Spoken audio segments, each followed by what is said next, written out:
Hello friends, welcome to today சமையல். இன்னைக்கு நம்ம டுடே சமையல்ல அதிகமான கால்சியம் சத்துக்கள் நிறைந்த நல்ல ஒரு சுவையான பிரண்டை துவையல் எப்படி செய்யுதுன்னு பார்க்கலாம். இது இட்லி, தோசை, சப்பாத்தி, சாம்பார் சாதம், ரசம் சாதம், தயிர் சாதத்தோடலாம் தொட்டு சாப்பிட்றதுக்கு அவ்வளோ ஒரு சூப்பராக இருக்கும். இதை அட்லீஸ்ட் மாசத்துல ஒரு முறை சாப்பிட்றது ரொம்ப நல்லது. நம்மளுடைய எலும்புகளுக்கு நல்ல ஒரு உறுதியை கொடுக்கும், அதிகப்படியான கால்சியம் சத்துக்கள் கொடுக்கும். முக்கியமாக ஒரு 30 வயதை கடந்த பெண்கள் அதிகமாக சாப்பிட்றது ரொம்பவே நல்லது. இதை இப்போ நம்ம எப்படி செய்யறதுன்னு பார்க்கலாம். இது பேர் தான் பிரண்டை. இது உங்களுக்கு கீரை கடைகளில் கிடைக்கும், இல்லைன்னா கீரை கடைகளில் நீங்கள் சொல்லி வச்சிங்கன்னா கூட தருவாங்க.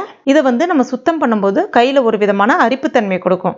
அதனால கையில் கொஞ்சமாக தேங்காய் எண்ணெய் இல்லைன்னா சமையல் எண்ணெய் ஏதாவது ஒன்று அப்படி கொஞ்சமாக விட்டுட்டு கையை நல்லா அப்படி ஃபுல்லாக இந்த எண்ணெய் எல்லா பக்கமே படுற அளவுக்கு தடவிக்குங்க. அதுக்கு அடுத்ததான் இது மேலே அந்த தோல் இருக்குல்ல, அதை நம்மளால் கம்ப்ளீட்டாக ஃபுல்லாக எடுக்க முடியாது. ஜஸ்ட் அது ஒரு நார் மாதிரி வரும். இப்படி எட்ஜில் வச்சுட்டு கத்தியை பயன்படுத்தி இப்படி இழுத்திங்கன்னா ஒரு நார் மாதிரி வரும். இதை அப்படியே எடுக்கணும். ரொம்ப அப்படியே முத்தன தோலாக இருந்துச்சுன்னா லைட்டாக அப்படி மேலே எடுத்துக்கங்க. இல்லை காய் சீவரத்தை பயன்படுத்தி கூட நீங்கள் நீக்கிடலாம். இதுவே கொஞ்சம் கொழுந்து, அதாவது பிஞ்சாக இருந்தது அப்படின்னா நம்மளுக்கு இதை அப்படியே ஜஸ்ட் அந்த தோலை எடுக்கணுன்ற அவசியம் கிடையாது. இந்த மாதிரி அப்படியே கிள்ளிட்டு நீங்கள் எடுத்துக்கலாம்.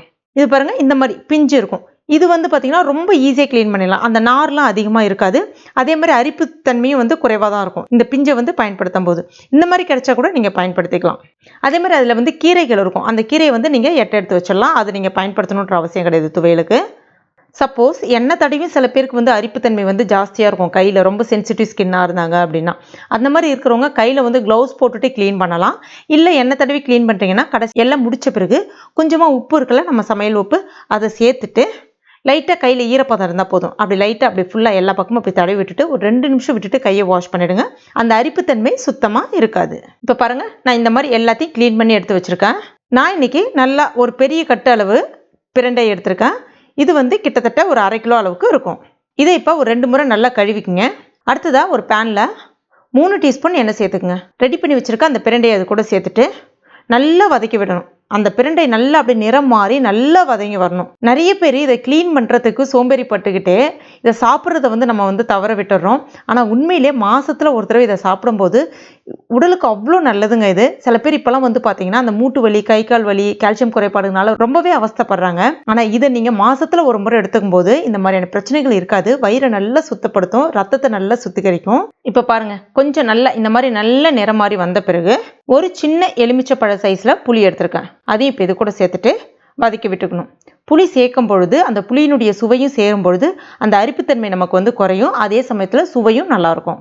இப்போ பாருங்கள், அதில் இருக்கக்கூடிய இந்த ஈரத்தன்மை எல்லாம் போயிட்டு நல்லா இந்த மாதிரி சுருண்ட வதங்கி வரணும். இப்போ இதை அப்படியே எடுத்துடலாம். இப்போ அதே பேன்லே 3 டீஸ்பூன் எண்ணெய் சேர்த்துக்குங்க. எண்ணெய் காஞ்ச பிறகு 1 டீஸ்பூன் கடுகு அப்படியே லைட்டாக அப்படி வெடிச்சு வரட்டும். இப்போ 3 டேபிள் ஸ்பூன் உளுந்தப்பருப்பு சேர்த்துக்குங்க. உளுந்தப்பருப்பு லைட்டாக அப்படி கொஞ்சம் அப்படி சிவந்து வர ஆரம்பிக்கும் போது ஒரு 13லேருந்து 14 வரமிளகாய் சேர்த்துருக்கேன். சேர்த்துட்டு லைட்டாக இப்படி வறுத்து விட்டுக்குங்க. அடுத்ததாக 15 பல்லு அளவுக்கு பூண்டு சேர்த்துக்கலாம். கூடவே ஒரு 20 போல் சின்ன வெங்காயம், அடுத்ததாக ஒரு மீடியம் சைஸ் பெரிய வெங்காயம் சேர்த்துக்கலாம். முழுக்க நீங்கள் சின்ன வெங்காயமே கூட பயன்படுத்திக்கலாம். ஒரு 30 போல் சேர்த்துக்குங்க, சரியாக இருக்கும். சேர்த்துட்டு எல்லாத்தையும் இந்த மாதிரி நல்லா அப்படி வதக்கி விட்டுக்குங்க. இந்த மாதிரி கொஞ்சம் நிறம் மாதிரி வந்த பிறகு ஒரு 10 கொத்து கருவேப்பிலை இலைகள் சேர்த்துக்குங்க. அதையும் நல்லா அப்படி வதக்கி விட்டுங்க. கருவேப்பிலை சேர்த்து ஒரு 2 நிமிஷம் மட்டும் நல்லா வதக்கி விட்டால் போதும். இந்த மாதிரி வந்த பிறகு ஸ்டவ் ஆஃப் பண்ணிவிட்டு இதை வேறு ஒரு பிளேட்டுக்கு மாற்றி நல்லா ஆற வச்சுருங்க. ஆறுனதுக்கு அப்புறமா ஒரு மிக்சி ஜாரில் சேர்த்துட்டு இதற்கு தேவையான அளவுக்கு உப்பு சேர்த்துட்டு தேவைப்பட்டால் கொஞ்சமாக தண்ணி சேர்த்து அரைச்சிக்கங்க. இப்போ பாருங்கள், இந்த மாதிரி இருக்கணும், நல்லா அரைப்பட்டுருக்கணும். இப்போ இதை நம்ம வேற ஒரு பவுலுக்கு மாற்றிக்கலாம். இதை நம்ம ஒரு 2-3 நாளைக்கு கூட வெளியிலே வச்சு கூட சாப்பிட்லாம். வெளியில் வச்சு சாப்பிட போகிறீங்க 2-3 நாளைக்குன்னா கொஞ்சம் எண்ணெய் கூடுதலாக ஊற்றி தாளிச்சிக்கங்க. இப்போ இதை தாளிக்கிறதுக்கு தாளிப்பு கரண்டியில் 2 டீஸ்பூன் எண்ணெய் காஞ்ச பிறகு 1 டீஸ்பூன் கடுகு, 1 டீஸ்பூன் உளுந்தம்பருப்பு சேர்த்துட்டு நல்லா பொரிஞ்சு வந்த பிறகு கொஞ்சமாக கருவேப்பிலை இலைகள். இப்போ இதை நம்ம அதில் தாளித்து கொட்டிட வேண்டியதான். அவ்வளோதாங்க, நல்ல சுவையான ஆரோக்கியமான பிரண்டை துவையல் ரெடி ஆயிடுச்சு. இதை நீங்கள் இட்லி, தோசை, சப்பாத்தியோட தொட்டு சாப்பிட்டீங்கன்னா அவ்வளோ சூப்பராக இருக்கும். இதுவே நீங்கள் சாம்பார் சாதம், ரசம் சாதம் இல்லைனா தயிர் சாதத்தோடு தொட்டு சாப்பிடும் போதும் இன்னும் ரொம்பவே அட்டகாசமாக இருக்கும். இதை நீங்கள் வெளியிலே வச்சு சாப்பிட்லாம். 3 நாள் ஆனாலும் கெட்டு போகாது. நம்ம புளியெல்லாம் சேர்த்துருக்கோம்ல. ஒரு 30 வயதை கடந்த பெண்கள் கண்டிப்பாக மாதத்தில் ஒரு முறை இதை சாப்பிடும்போது உங்களுக்கு அந்த மூட்டு வலி, கை கால் வலி, கை கால் குடைச்சல், குத்தல் இதெல்லாம் எதுவுமே இருக்காது. உடம்புக்கு நல்ல ஒரு கால்சியம் சத்து கிடைக்கும். இடுப்பு வலியும் இருக்காது, இடுப்புக்கு நல்ல ஒரு தெம்பும் கொடுக்கும். கண்டிப்பாக ட்ரை பண்ணி பாருங்கள். முக்கியமாக இது நல்ல ஒரு சுவையாகவும் இருக்கும். ட்ரை பண்ணி பார்த்துட்டு மறக்காமல் எனக்கு கமெண்ட் பண்ணுங்கள். இந்த வீடியோ பிடிச்சிருந்தா லைக் பண்ணுங்கள். உங்கள் நண்பர்கள் மற்றும் ஃபேமிலி மெம்பர்ஸ் கூட மறக்காமல் ஷேர் பண்ணுங்க.